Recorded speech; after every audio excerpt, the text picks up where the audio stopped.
सामान्य जनतेच्या न्याय हक्कासाठी जनतेचा पुढारी न्यूज। मनुष्य जन्मात भौतिक साधन संपत्तीपेक्षा माणुसकीची संपत्ती खूप मोठी आहे असं मत हरिभक्त पारायण रोहित माळी यांनी व्यक्त केले।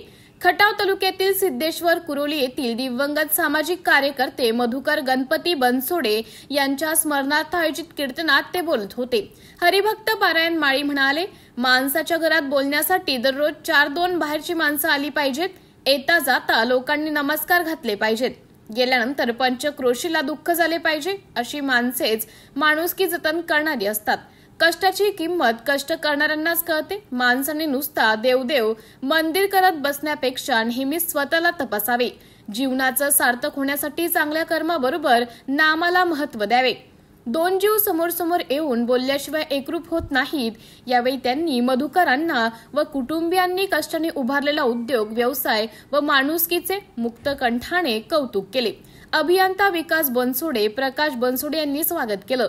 कार्यक्रमात जिल्हा नियोजन समितीचे सदस्य प्राध्यापक बंडा गोडसे, प्रतापराव देशमुख, धनंजय क्षीरसागर, जालिंदर माळी, पीजी बनसोडे, नारायण माने, गोरख बनसोडे, गजानन देशमुख, वसंतराव पाटोळे, छगन पाटोळे, हरिदास बनसोडे, सकाराम पांडोळे, काका सुतार, दिलीप महामुनी आदींसह शेकडो ग्रामस्थ, महिला भगिनी उपस्थित होते। कोणत्या देवाला पूजावं लागेल सांगा? देव देव म्हणून व्यर्थ का खिंडशी। आता तुमची आमची परिस्थिती झाली, मी माझे विसरले जयाचे अंतःकरण, हे मी कोण आहे हेच माणसाला माहित नाही, आणि मात्र देवाला मात्र हुडकत फिरत चाललाय। आता सध्याची एक परिस्थिती आहे महाराज।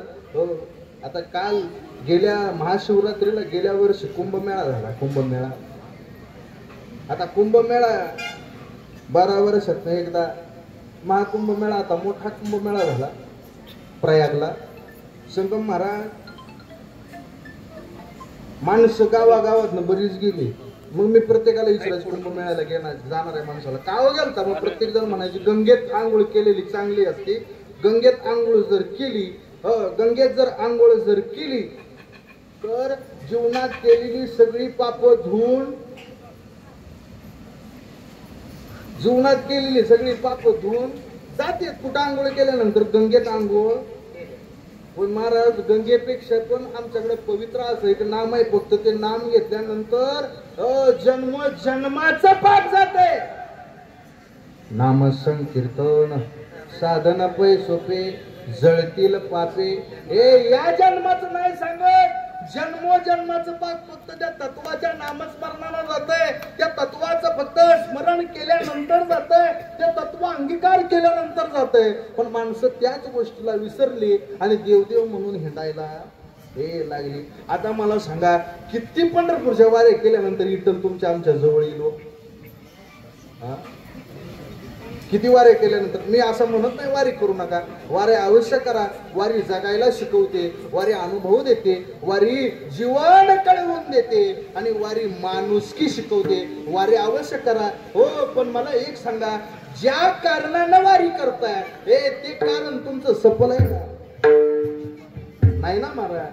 हे वारी कोणती करा, हे वारी कोणती करा? अरे वैखरीचा विचार सोडा, परापर्यंतची वारी करा। हे परापर ते घर नाही हो, जी वाचाय ना त्या वाचेची वारी करा, तिथपर्यंत पोचा आणि त्या खऱ्या आत्मारामाची ओळख पटवून घ्या। हे याच जन्मी करा, आत्माराम ओळखी करून घ्या। माणसाने ते जर ओळखलं, ते जर ओळखून घेतलं तर खऱ्याचं जीवनाचं सार्थक आहे। नामदेवराय म्हणतात, मरायच्या अगोदर सावध व्हा, जन्माला आलाय आणि वज करून मेलाय असं मरू। जीवनाचं कुठेतरी सार्थक करा। माणसं जन्माला येतात, काही माणसं मेल्यानंतर माणसं म्हणतात, हो गावातली माणसं म्हणतात, एखादा मनुष्य मेला ना, काही गावातली माणसं म्हणतात की मेलं ती गावची घाण गेली। आणि काही वेळेला काही माणूस असे म्हणतात, हा महात्मा गेला, हा महात्मा निघून गेला, वाईट झालं, अजून काही काळ हा माणूस असायला पाहिजे होता। हे माणसाचं जीवन काय असावं, किती संपत्ती किती प्रॉपर्टी असल्यानंतर तुम्हा आम्हाला आता सध्या प्रॉपर्टीची संपत्तीची फॅक्ट निघाली म्हणून सांगतो दादा, हे असं कधी घडलंय का? 1 करोड रुपयाचा प्रॉपर्टीचा माणूस करोड रुपयाचा बंगला बांधला आणि त्या करोड रुपयाच्या बंगल्यामध्ये त्या माणसाला नेऊन जाळला, असं ऐकलंय का? कावा कधी वर्तमान पेपरला न्यूज आले का? नाही दादा, अशी न्यूज कधीच आलेली नाही. हो, एवढं मात्र नक्की आहे, 1 करोडचं सोनं गळ्यात घातलं, पण मला जाताना कवडी मोल सुद्धा अंगावरती ठेवून नाही. आता गाडीवरती येताना आमची चर्चा झाली, एक समोरनं आमच्या एक गाडी 2 व्हीलर वरनं माणूस गेला, गळ्यामध्ये एवढी जाड सोन्याची साखळी होती. मी म्हणलं एवढी साखळी जर आजच तो जर गेला, जाऊ नये एखाद्याचं वाईट होऊ नये, पण एखादा जर गेलाच तरी महाराज ही सोन्याची चैन त्याच्या संग जाळतील का? मग काय प्रॉपर्टी आली श्रीमंतीची माणसाला? अत्यावश्यकता काहीच नाही माणसाजवळ. प्रत्येकाला वाटतं माझ्याजवळ एवढी प्रॉपर्टी असावी, तेवढी असावी. सगळ्यात मोठी सांगतो, सगळ्यात मोठी प्रॉपर्टी कोणती आहे तर माणुसकी ही सगळ्यात मोठी प्रॉपर्टी आहे. आणि अण्णांच्या जीवनामध्ये अण्णांनी तीच कमवली. आज जमलेला जनसमुदाय अण्णांची श्रीमंती काय, आज समोर बसलेला जनसमुदाय ही अण्णांची श्रीमंती आहे. साधं सोपं सरळ जीवन आहे महाराज. त्या जीवनामध्ये कुठंच अहंकार नाही, कुठंच लवलेश नाही. गरीब कुटुंबातनं प्रगती पुढे करत आले. आणि खरं सांगू का, मी माळी समाजाचा आहे, मी लिंगायत माळी समाजाचा आहे, तुमचाच पै पाहुण्यातला आहे. ऐका, आपला जो समाज आहे ना माळी समाज महाराज, जो आपला समाज आहे ना, दिवस रात्र आज तुमच्या आमच्या घरामध्ये दिवाळी सगळ्यांच्या केली आहे ना, दीपावली सगळ्यांच्या घरी केली आहे महाराज. आपल्या समाज माळी समाज जो आहे ना, दीपावलीला दिवस शेतात राबतो, शेतातला भाजीपाला दिवसभर राबतो, दिवसभर तो भाजीपाला मार्केटला नेऊन विकतो आणि त्यातनं 4 रुपये आणलेली माझी माय माऊली माळी समाजाची आई आहे ना, माझी माळी समाजाची आई.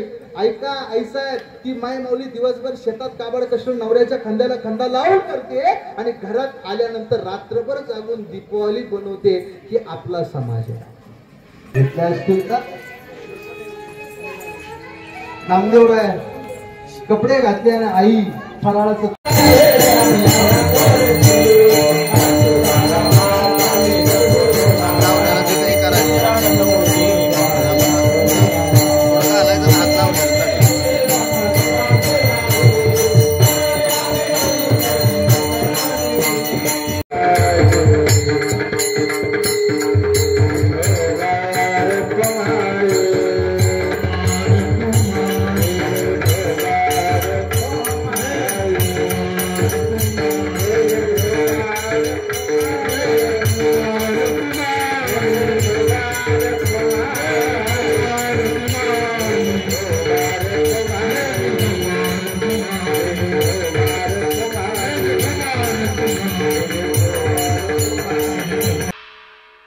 सामाजिक, सांस्कृतिक, कृषी, शैक्षणिक क्षेत्राबरोबरच खास राजकीय क्षेत्रातील रोजच्या नवनवीन घडामोडी पाहण्यासाठी जनतेचा पुढारी न्यूज लाईक करा, शेअर करा, सबस्क्राईब करा. धन्यवाद.